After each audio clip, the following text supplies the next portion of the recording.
من در مرز تاجیکستان و قرقیزستان واقع در جماعت خستیورز نوحی باباجان غفوروف همسرحد با دهه‌های بوربوردوک و ارقه نوحی لیلق قرار دارد.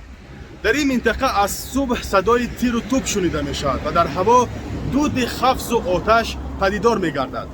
تا چند لحظه پیش صدای مناقشه مسلحانه تیز تیز شنیده می شد، ولی بیشتر از یک ساعت است که آن کم شده است.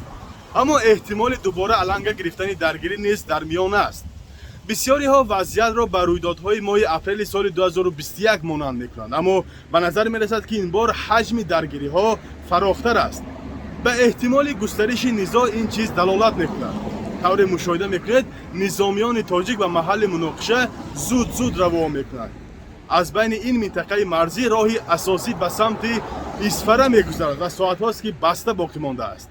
درباره زیان و خسارات ها در ناحیه باباجان غفوروف تا حال اطلاع نیست، چون که حادثه لحظه به لحظه تغییر یافته ایستاده است.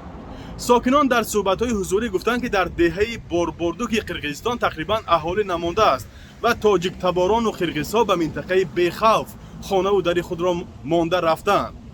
با این وجود در اطراف این جماعت ساکنان دیگر کارهای خود را کنار گذاشته انتظار ختم جنگ هستند.